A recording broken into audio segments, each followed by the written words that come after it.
ये लोग मीडिया आज बंद है इस पर, कोरोना पे कार्यक्रम करते हैं मगर संतों की हत्या हो गई। और भारत में जहां पे 80% आचार्य विक्रमादित्य, 80% हमारी आबादी हिंदू है, 80% आबादी सनातन धर्म को मानती है, यहां पे हिंदू होना, गेरुआ पहनना पाप हो गया है। मैं पूछता हूं और पूछता है भारत आज कि आज अगर कोई मौलवियों या पौधरियों को इस तरह मारता तो फिर क्या लोग शांत होते? तो क्या होता पूरे देश के अंदर? एंटोनिया बलवा मचा देते, क्या क्या नहीं चला दिया। इटली वाली सोनिया गांधी चुप रहती। मैं पूछता हूं अगर कोई पादरियों की हत्या करता प्रमोद कृष्णन, तो आपकी पार्टी, आप अपने आप को आचार्य कहते हैं, आपकी पार्टी और आपके पार्टी के रोम से आए हुए इटली वाली सोनिया गांधी चुप नहीं रहती।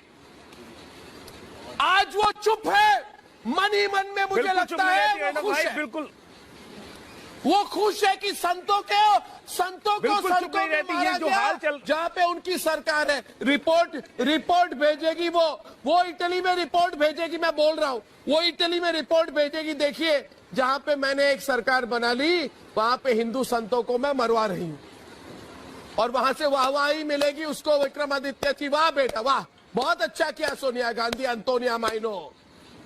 शर्म आनी चाहिए इन लोगों को। क्या उनको लगता है कि हिंदू चुप रहेंगे? आज बता दीजिए प्रमोद कृष्णन को, क्या हिंदू चुप रहेंगे? बोलने का टाइम आ गया है। बिल्कुल हिंदू चुप रहने वाले नहीं है। भारत, बता दीजिए क्या आज हिंदू समाज चुप रहेगी? बिल्कुल अर्णव भाई, बिल्कुल हिंदू समाज चुप रहने वाला नहीं है। अब समय आ गया है कि हर व्यक्ति की अब से थोड़ी देर पहले मुंबई के बांद्रा में जामा मस्जिद है और इस जामा मस्जिद के पास अचानक हजारों लोगों की भीड़ जमा हो गई। इसलिए आज मेरे साथ पूछता है भारत कि मुंबई के बांद्रा में मस्जिद के पास किसने भीड़ जुटाई? लॉकडाउन में हर भीड़ मस्जिद के पास ही क्यों जुटती है? और आज का सबसे बड़ा सवाल कि अफवाह फैलाकर लॉकडाउन को कौन फेल करने की साजिश कर रहा है? बड़ा सवाल, क्या मुस्लिम नेताओं ने भाषण देकर लोगों को उकसाया और यहां भीड़ इकट्ठा की? लोगों की भीड़ के लिए क्या जामा मस्जिद जिम्मेदार? ओके, मस्जिद का क्या एंगल है? बहुत सारी न्यूज रिपोर्ट्स आई हैं जिसमें न्यूज एंकर्स बोल रहे हैं कि भीड़ मस्जिद के बाहर हुई और शायद मस्जिद से उनको उकसाया गया। मतलब बहुत ही निहायती बकवास बात है ये। मस्जिद का एंगल उसमें ये है कि बांद्रा बस डिपो से ही लग के वो मस्जिद है। अब हुआ ये था, जब वहां पे इतनी भीड़ इकट्ठी हो गई तो पुलिस की जो गाड़ियों के पास और जो उनके मेगाफोन्स होते हैं तो उनसे वो अपनी बात उनको पहुंचा नहीं पा रहे थे, मतलब उनकी आवाज नहीं जा रही थी। तो उन्होंने मस्जिद में रिक्वेस्ट किया कि हम मस्जिद से अनाउंसमेंट करेंगे और फिर मस्जिद से वहाँ के जो एडिशनल सीपी थे मनोज शर्मा, उन्होंने अनाउंसमेंट किया। वहाँ के डीसीपी थे उन्होंने अनाउंसमेंट किया। वहाँ के जो इमाम थे उनसे भी उन्होंने अनाउंसमेंट करवाया कि भाई आप लोग इस तरीके से ऐसे इकट्ठे मत हुई, ये बीमारी बहुत खतरनाक है। 14 अप्रैल को जब मुंबई के बांद्रा स्टेशन के परिसर में 1,500 से भी ज्यादा लोग जमा हो गए और गांव जाने की बात करने लगे यूपी और बिहार, तो कई न्यूज चैनलों को मजदूरों की अपनी पीड़ा से ज्यादा वहां पास की मस्जिद ज्यादा नजर आने लगी और वो मस्जिद को रेखांकित कर खबरें चलाने लगे।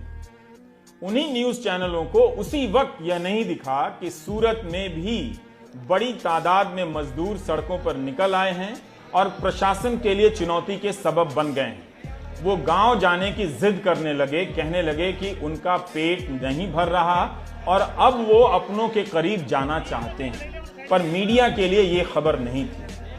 कल मुंबई में मजदूरों के नाम पर देश से बहुत बड़ी साजिश, बहुत बड़ी।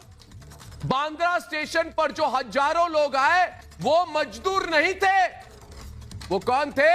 वो किराए पर बुलाए गए एक्टर थे कि ये ना भूखे थे, ना प्यासे थे, ना मजबूर थे, ना मजदूर थे। ये तफरी करने वाले नायक थे जिसको दिल्ली की भाषा में बोला जाता है वेलापंदी।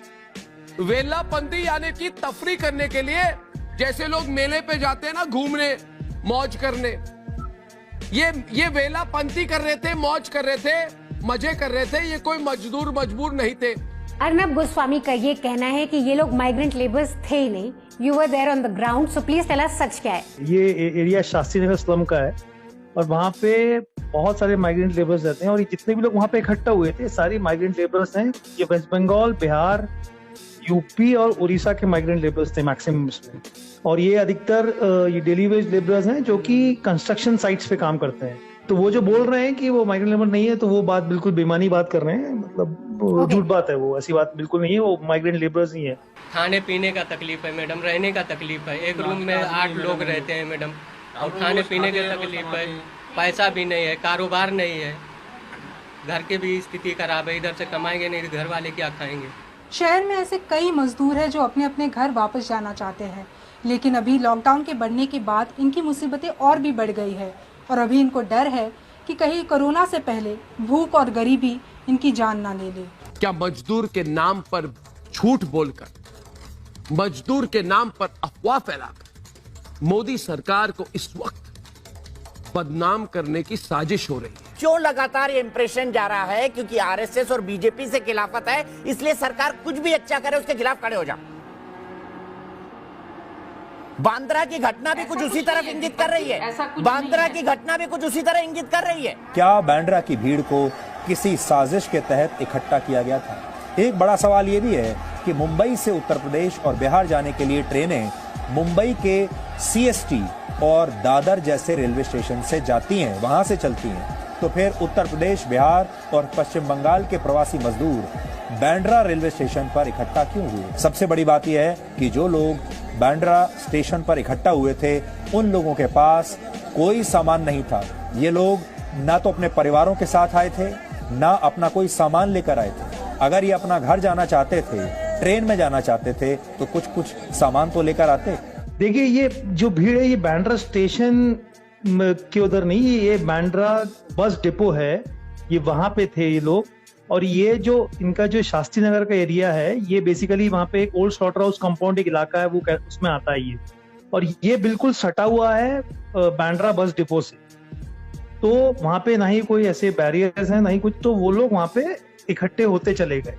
और मतलब किसी ने ऐसा बोला नहीं था कि आप मतलब कोई व्हाट्सएप मैसेज या कोई न्यूज रिपोर्ट या मतलब उसके जरिए वहां पे इकट्ठे नहीं होते, लेकिन ये बिल्कुल लगा हुआ है, इसलिए वहां पे वो लोग आते चले गए। और वो इसलिए कि भाई मतलब कुछ लोग का मतलब आपस में बातचीत वो कर रहे थे कि भाई सब इकट्ठा होंगे तो मतलब हमारी बात रख सकेंगे गाड़ी चालू करने की, तो वो वर्ड ऑफ माउथ ऐसा घूमते एक दूसरे के पीछे वो बहुत सारे लोग वहां पे आते चले गए। डीसीपी वहां के जो हैं जोन नंबर 9 के, उन्होंने भी ये बात बताई है कि मतलब क्या हुआ था जब वो वहां पुलिस थी तो वहां पे करीबन मुश्किल से 100-150 लोग थे, तो वो उनके ग्रीवेंसेस सुनने लगे थे।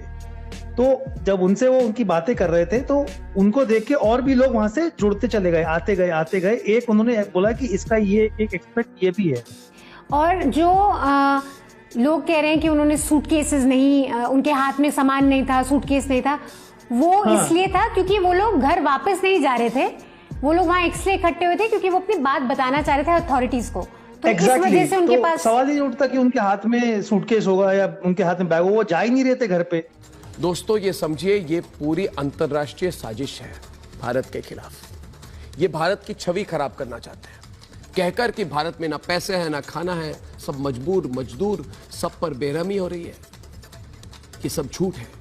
झूठ के प्रचार के खिलाफ सिर्फ एक चैनल भारत में आज है, वो है आपका चैनल रिपब्लिक भारत। गद्दारी तो कई लोग कई तरह से करते हैं। मुझे लगता है कि इस वक्त ऐसे भी लोग हैं जो खबरों से गद्दारी करते हैं।